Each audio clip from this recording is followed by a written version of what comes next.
Hello, everyone. Welcome to the next episode of Founder Features. I'm here with Desmond Mitchell, the founder of Tapestree, which is focused on inclusive distributive workplace relationships. He has degrees from Stanford and Harvard. He began his career at Google, and now he is focused on wowing the world with his entrepreneurial abilities. Desmond, why don't you go ahead and take it away? Tell me a little bit more about your company and your Techstars program. Yeah, thanks so much for the introduction. Super exciting. So, you mentioned a little bit about my background, but the larger thing, which I realized really early on, is that businesses are actually just an interconnected system of relationships. If you think about it, businesses are a collection of humans, and it's how humans are working together. So, it's been really interesting over the past few years in this transition to hybrid and remote work, seeing that at its core, a lot of these relationships are fractured. Think about it. Most digital communications are pretty transactional. People naturally are highly siloed at work. And if people are highly siloed at work, you could almost think about it as the iceberg analogy. You're only sharing the very top, but you have so much more to share. So, with that being this problem of this interconnected system of relationships being fractured, what we've been really focusing on is bridging these gaps. So, effectively, we've reverse engineered how people actually build relationships at work and adapted that for distributed workforces. Awesome. That's a great description of everything you do. Do you mind just quickly mentioning which program you were in with Techstars and why you joined specifically that program? Yeah, felt really fortunate to join the Workforce Accelerator program. Now, the Workforce Accelerator program sits right in the future of work. It's really interesting what's happening across the board as organizations are starting to think about their employee population very differently. And this isn't only for companies that are considered just primarily knowledge workers. We're thinking about frontline workers. We're thinking about workers of all types. The larger question is, how are we translating and how are we creating innovative solutions into this very new and strange world in which we're living in? So personally, I love the experience. Not only getting to connect with other founders that are focusing on similar topics, but to be able to have the resources, to be able to be connected to mentors and other leaders that are thinking deeply around what does it mean for organization through the lens of operations? What does it mean for organizations through the lens of HR and people? What does it mean through the lens of efficiency, effectively, productivity? So that was our main focus, and it was really, really exciting to work in it. Yeah, definitely. I come from a psychology background. So I graduated with psychology and entrepreneurship. And so I'm super interested in the approach that your company's taking. I know that your first product that you've, officially put out, you mentioned this in your pitch, it's like facilitated conversations with teams or employees. Can you explain a little bit about your approach to that product, why you felt like that was the best way to get your company on the market, and how you're continuing to grow from there? Yeah, awesome question. Effectively, if you think about it, wouldn't it be a great world if every interaction you had amongst employees in your organization, you had an executive coach or someone helping to ride the structure, helping to provide the depth of conversation in order to reach a level of trust, in order to reach a level of sharing that actually leads to productive outcomes. I mean, that is a future that we'd all love to have, but it's incredibly expensive. It's really hard to scale. So our approach, which is heavily research backed, it takes the same approach. One, as we're thinking about this move, individuals hold so much expertise and talent and promise when interacting amongst each other. We're just trying to help people to harness that in a really interesting way. Our first product, we use triads, groups of three. And why groups of three? When you think of dyads or groups of two, people often think about similarities. How are we similar? When you have groups of three, groups are much more resilient and they're focusing on the task at hand.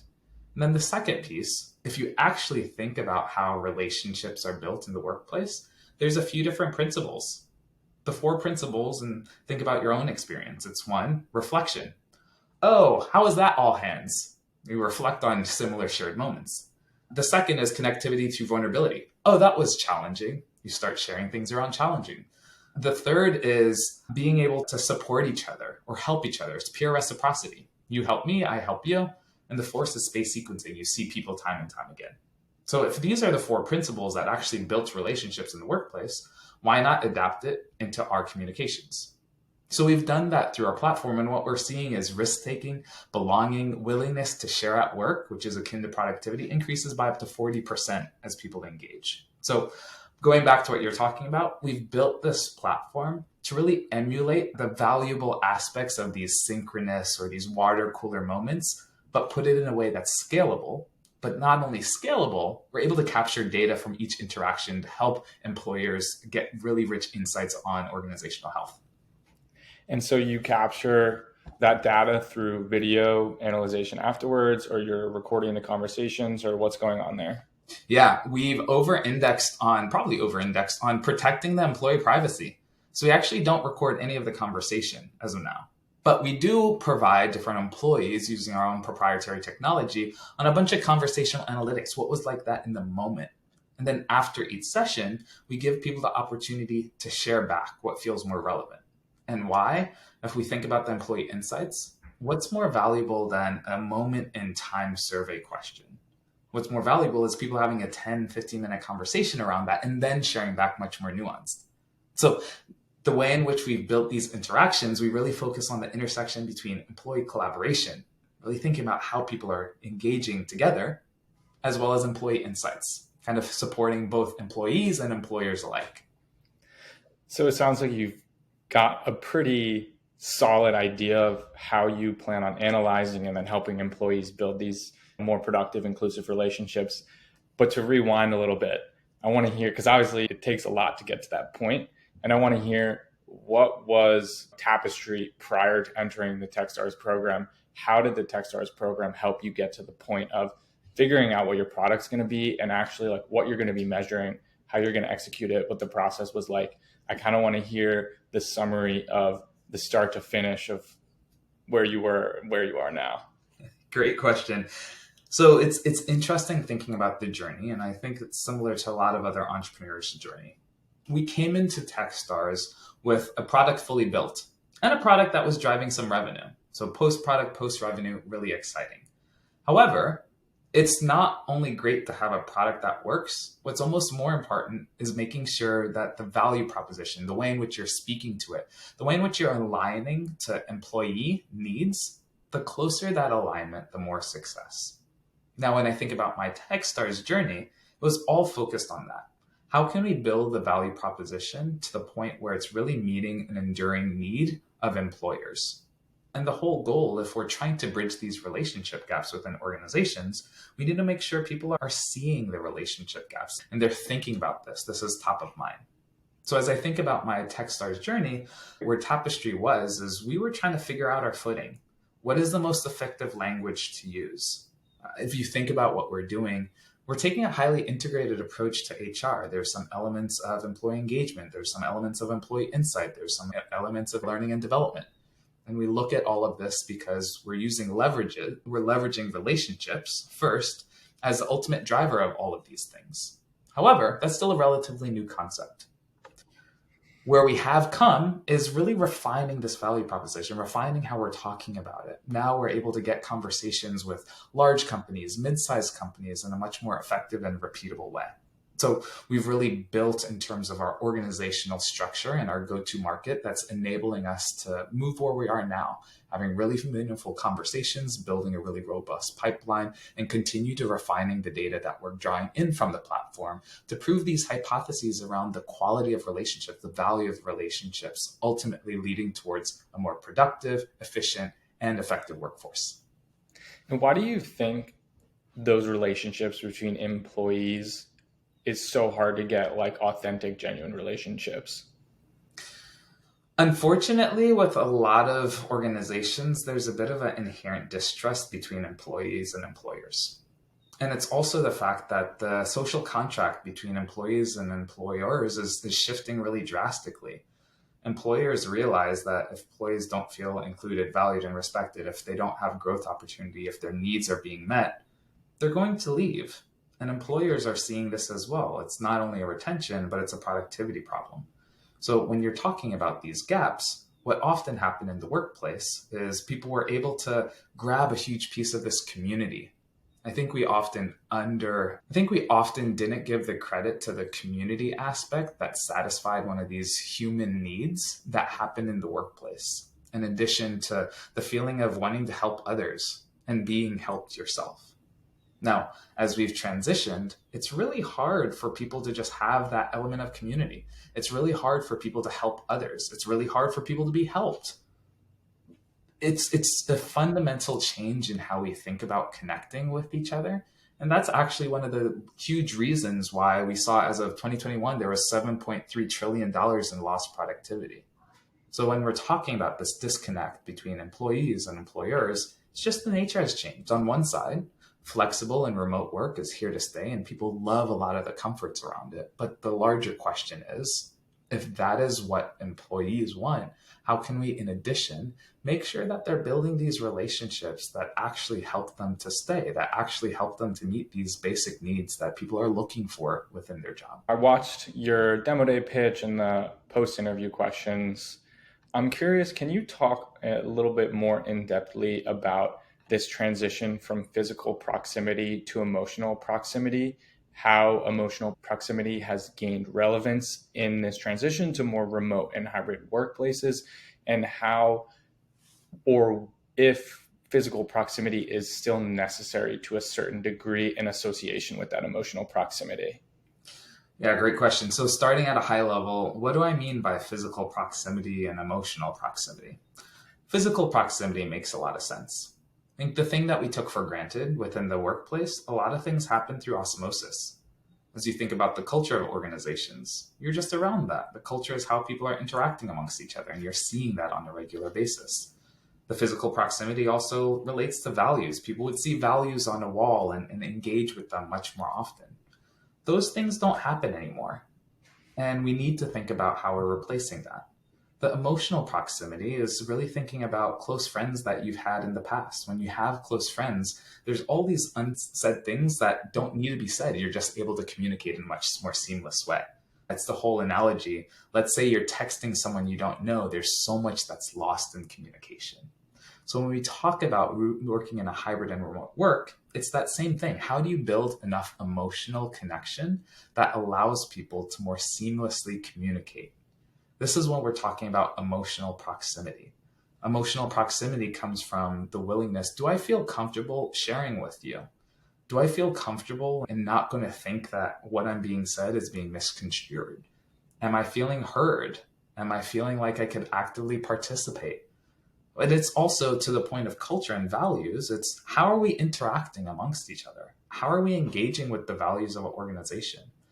This move from physical proximity to emotional proximity, there's so many core tenets. And the easiest way to think about it is how we've worked with other individuals, how we've kept relationships and friends, especially during the past few years. Now take that and multiply it multiple times. Now, to the point of, is physical still necessary? Personally, I think physical is great. I think there's a lot that happens in physical interactions. The challenge is offsites are really expensive and they don't happen all the time. The question is what happens in between. So that's why we're really focusing on both hybrid and remote workforces. There's value in both. There's value in coming together and just spending time together, almost akin to the one-day offsite where you're all there having fun activities. But then there's also a ton of value in terms of building these enduring relationships that last much longer and finding ways to connect people back to an organization through the way in which they interact through what they're talking about. Yeah, I do think that I personally am a fan of the physical as well, but I know for a fact that there are people within organizations that will not continue within a role because it's mandatory that they return to the office, or it's mandatory that they return to a hybrid. Even a hybrid, they won't do it because they've moved, they enjoy the work from home lifestyle, they have a family. There's so many different reasons as to why a person might not feel comfortable going into work every day or even a few days a week. And I do think that employers need to adjust.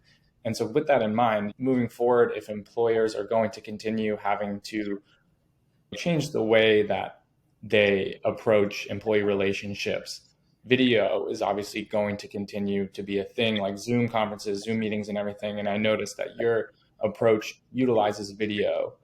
Why do you think the video and the seeing aspect is so much more important than just hearing your coworker's voice and having maybe these conversations without video and just audio. Like I feel like there's got to be some sort of innate desire to see someone's face while you're talking to them if you're going to open up. So I'm curious, from my psychology background, like what is your interpretation for why video is so important in this process? It's a great question. And there's two parts that I want to mention. So on one side, people are on video all the time. There's more and more studies talking about video fatigue. And what's really interesting, a lot of the studies around video fatigue comes from the fact that you're looking at yourself a large part of the time. And as you're seeing in Zoom and other devices, there's now ways where you could turn off your own video, which I think is great. It's really important. So the second part of your question, is video relevant? When we think about communication as a whole, there's so much more so than the actual words that are coming out of our mouths. The body language piece, to be able to react to one's expressions, that actually shows a lot. When we talk about interacting amongst each other, a large part of the reason we like being in person is because you're able to get an in-the-moment reading of how people are responding and reacting. Now, as we work to this world where we're not really connected, I think there's a lot to be done around synchronous communication where you could see each other, where you could act and react in real time. And especially as we've structured it, it's not only having a conversation, but it's also integrating reflection. It's also integrating feedback and recognition. It's giving opportunities to collaborate and build community.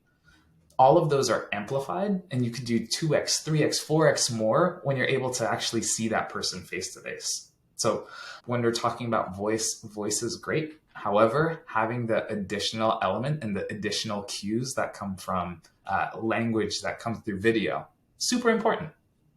Yeah, could not agree more. I appreciate your summary of that too. So I want to put a little thought piece in the arena.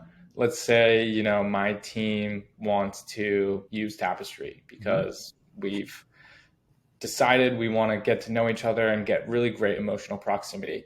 Can you give me like the brief demo of your product, what it's like to be in one of those sessions and what we're going to come out of it realizing? Yeah. So let's say it was yourself, myself, and one other. What's the name of someone just to give a third person as we walk through this? We'll just use Kevin. Kevin, that's awesome. So it's the three of us. We're across the company. Let's say you're in marketing, I'm in sales, and Kevin's in engineering. We all come to the room and we're all able to navigate a really important question together. So Dylan, let's say your prompt will be, what's the biggest challenge you're facing in the next few weeks that you don't know how you're going to navigate? What's a step or two you could take? Great. It's a question that you could engage on. Kevin would be the coach. So Kevin would coach you through that. And the magic of the platform is we have all of the questions an executive coach would ask right there at his fingertips. So Kevin's all of a sudden, he has all of the tools to reach a level of depth in the conversation, as well as a bunch of other helpful tips and tricks to make sure you two are having a really meaningful, in-depth conversation. So we're going to have a 10-minute conversation with you two, and I'm the observer. I'm looking at the conversation, taking a few notes, looking for a few specific things. Then I'll lead a debrief. In that debrief, I'm able to ask, Dylan, how'd you feel when Kevin asked this question? Or Kevin, I saw you doing X, Y, Z. What are your thoughts around this? So when we go back to what we were talking earlier, peer reciprocity. Kevin's helping you and collaborating with you through this idea. We're having space for reflection. I'm leading time around reflection. Connectivity through vulnerability. You're sharing something that's happening in the workplace. We rotate once, we rotate twice. So each one of us is in this role and we're all supporting each other. So what looks like we're just navigating challenges and unblocking is actually becoming really reflective of how people build relationships. It's the same thing that happened in the workplace. We're all helping each other. We're all connecting each other. We're being helped and being able to be helped at the same time. And what we see after the first, second, third, usually groups will meet 3 or 4 times together, that their willingness to engage with each other, their willingness to want to continue their relationships, even their willingness to share and their productivity, it skyrockets. So effectively, we're just creating these scenarios which take 45 minutes, an hour every other week. It's a small bit of time for 3 or 4 sessions, but the impact is pretty substantial. And we're really excited to continue to see this amongst different organizations.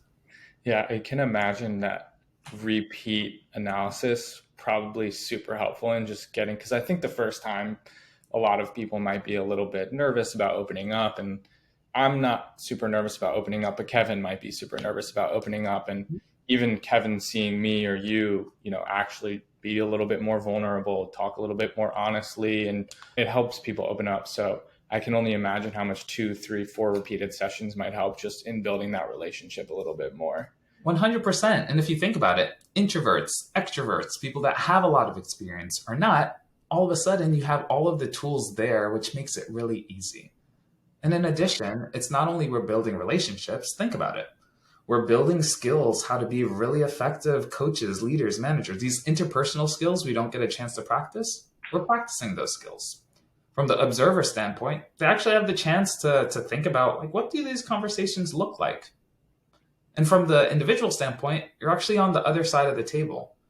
So this is what we mean by leveraging relationships as a growth driver. If you think about most solutions out there, collaboration solutions, they're point solutions because they're built off of the idea that people have relationships.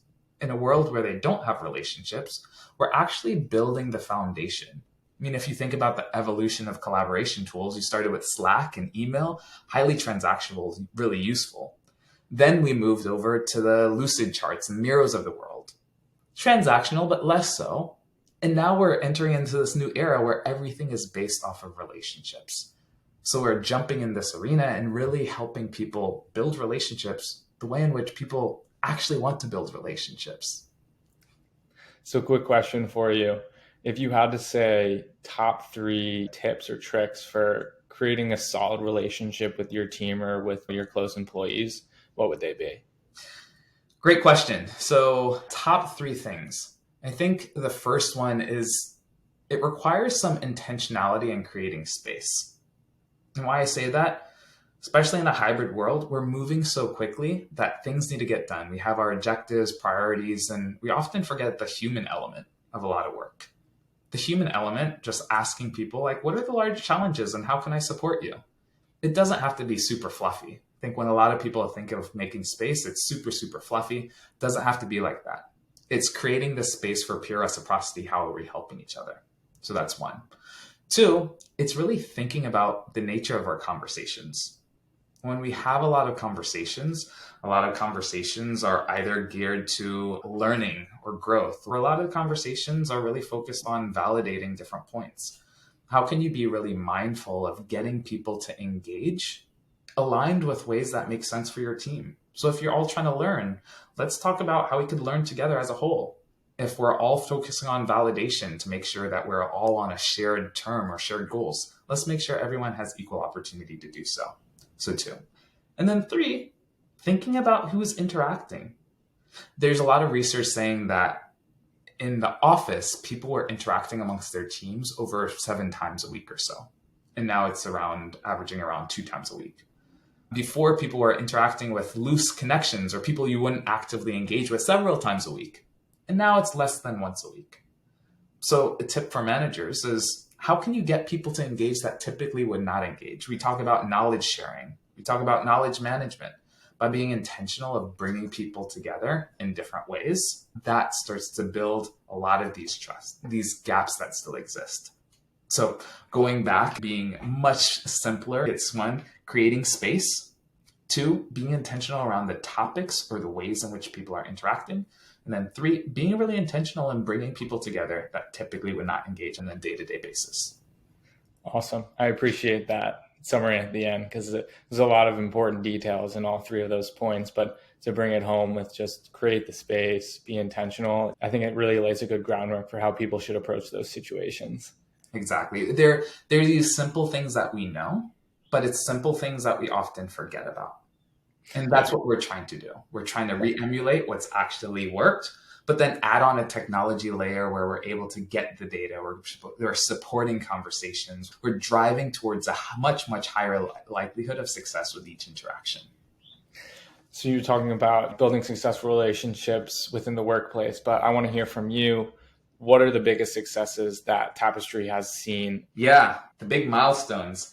It's a good question. So I think the first big milestone was when we had a really scrappy product together when we were just getting people to engage.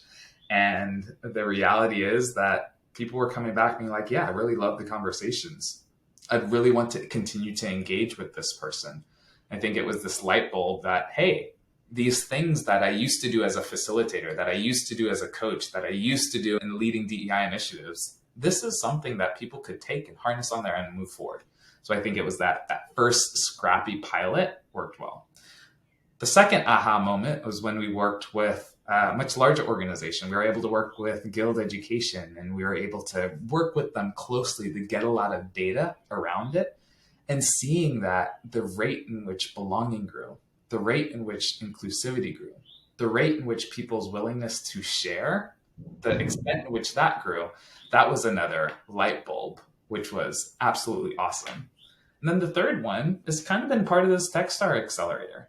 One of the most valuable assets of it is the connections, the mentors, the ability to speak to leaders across all these organizations. It's been super cool over the past few months seeing people get it, and they get it quickly. Because I think a lot of business leaders are understanding there's a huge problem in this transition and we don't know the actual solution.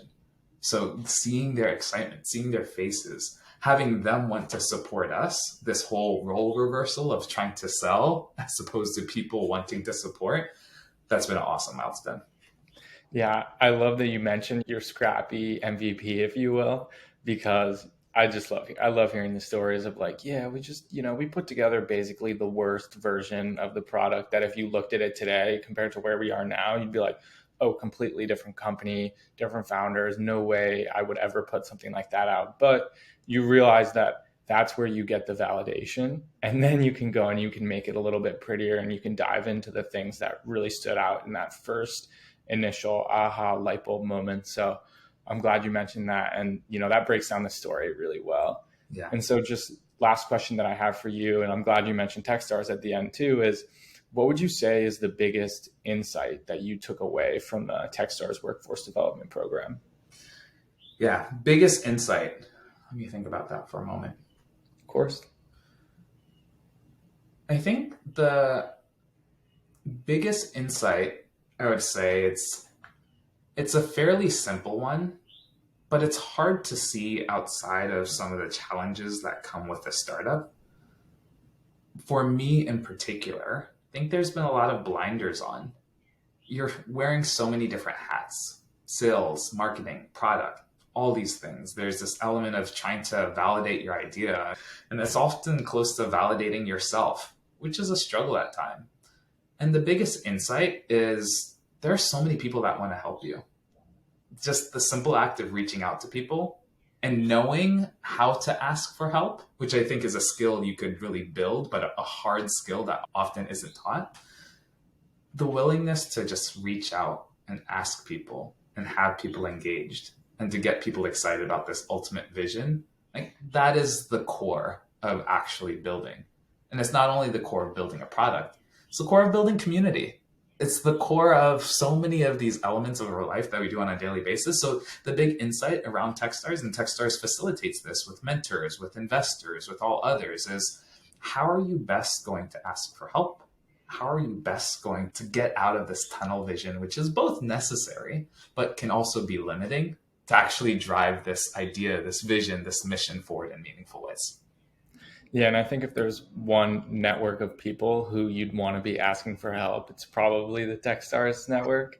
I think a lot of founders mention this idea of having the blinders on and not wanting to ask for help because they want to do it alone and they think, they have the ability to do it by themselves, and they do. There's no doubt in my mind that all of the founders that go through a Techstars program would be able to do it alone, but the quality of the relationships that are created and the community that is built with the program Yeah. makes it so that they can realize they don't have to do it alone. And the network is there to help them.